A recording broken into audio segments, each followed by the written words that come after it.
Food, delicious, food, fabulous, and food so yummy. Today we're talking about food. So let's not delay and let's get started. I wish there was smell-o-vision here so you could just smell the deliciousness of all of these foods. Homemade soup, banana bread, fresh salads, so good. Here's a new one I'm adding to my meal plan. It's a peach vinaigrette pecan salad, so good. And soup does not have to be hard to make at home. This is a quick and easy chicken soup and you will love it. Hi everyone, welcome to my channel.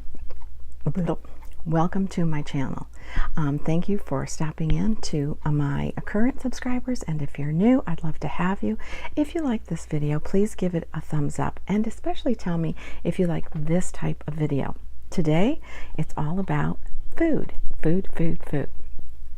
I love food, and I love to cook. Really, it's a hobby. There are some days I don't like to cook, but most days I love to cook. So I have put together 4 recipes, and 2 are very favorites. One in particular is my banana bread recipe that I make all the time, and I freeze it, I give it as gifts, and I've been making it for several years. It is a COPYCAT Starbucks banana bread, and if you've ever had a piece of their banana bread, it is really flavorful and moist and yummy. And I zhuzh it up a little bit with sometimes adding a little bit of cinnamon. We like ours with lots of pecans, so I toast my pecans even before I put them in the batter most times, but you don't have to do that. But anyways, that is just one of my favorites. And also soup.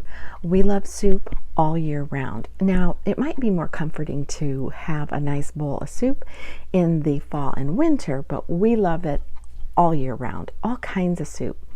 Ham and bean soup, beef soup with vegetables, beef and barley, chicken with wide noodles, chicken with a little pastine, wedding soup, all kinds.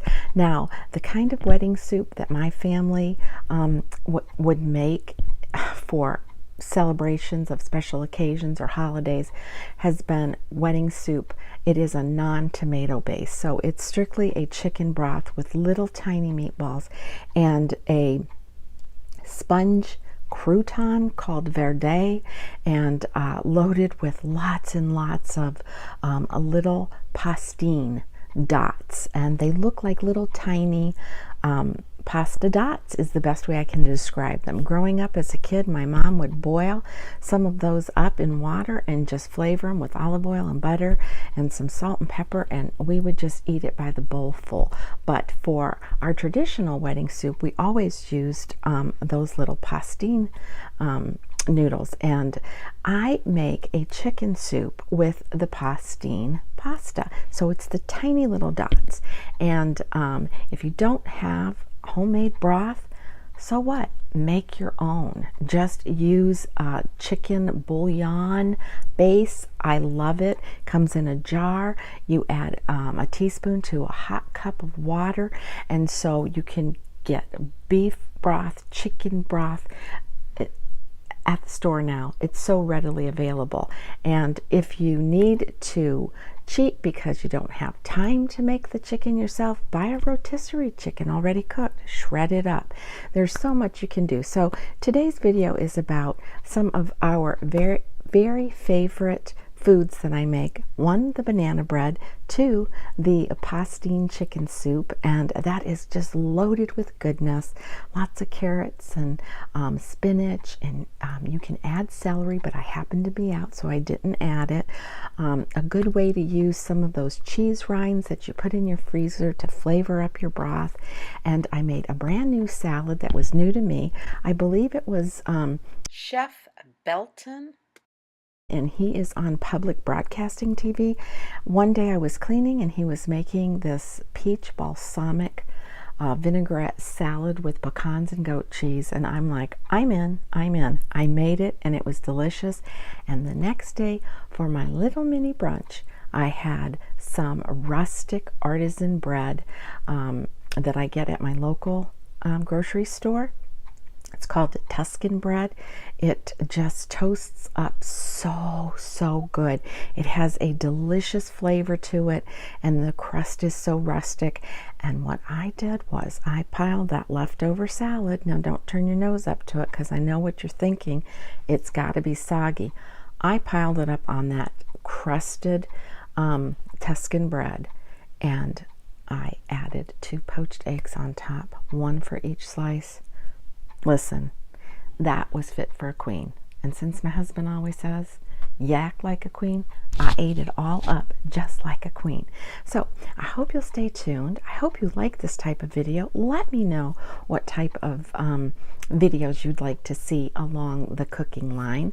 And I'm going to step you through my process with some videos, some pictures that I took along the way. A lot of times I have such good intentions of doing the whole thing in video, and I get interrupted, and then I forget to show you the final result. But this time I think I got it all together. So hope you enjoy this. So let's get started. And why not start with dessert? Delicious Starbucks COPYCAT banana bread. It is so yummy. I wish there was smell-o-vision here right now so that you could smell the deliciousness and taste the moistness of this bread.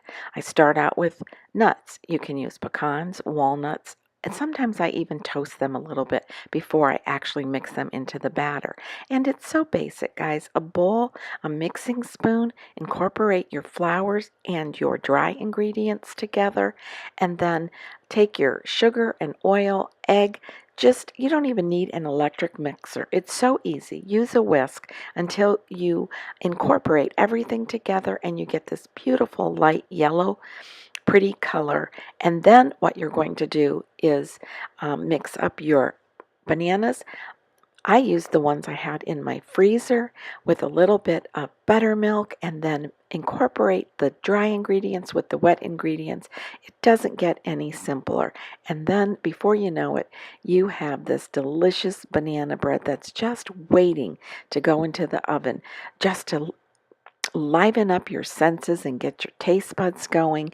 And the end result, it's perfect. Wrap it up, put it in the freezer, take it to a potluck, or just have, so that when you have the company over, or you just want to treat yourself to something really moist and delicious, this is it. Next, soup. Soup does not have to be hard or difficult. I'm using carrots, chicken that was left over, some celery leaves that I had in the freezer. I added a can of chicken breast because I wanted it to be really nice and flavorful. I used broth, Swanson's from the box, and just sauteed my celery leaves and carrots in there. I would have used celery, but I was out. Here's some of that delicious cheese, those rinds that I keep in the freezer, and you will see I just cut a little hunk off, see it at the end of the spoon, and I put it right into the soup stock. That really flavors your soup, and as it's simmering, you can actually smell the deliciousness of that cheese. And then when it's done, I grate more cheese on the top. And here's the end result. Today I'm using pastine, those little tiny pasta dots. This soup is absolutely delicious, full of rich spinach and carrots, and it just tastes like you spent hours. Next, we're moving on to our beautiful peach salad. Keep the skins on. All you're going to do is put it in a pan chopped up with some butter, saute those peaches. Oh my goodness, peaches in butter, nothing better. I toasted some pecans just to bring the oils out so they're so flavorful. And this is a basic vinaigrette with balsamic vinegar, olive oil, and your own seasonings. To your salad, you can use spinach or fresh greens like I did here. Piled my pecans and those warm peaches on top of the salad with goat cheese, and it was heaven. The next morning, I treated myself to a really awesome little brunch. Leftover salad. I know salad gets soggy, but over toasted rustic bread, and a poached egg. I'm telling you, it was a meal fit for a queen. And until next time, be kind, be humble, age gracefully, and eat hearty.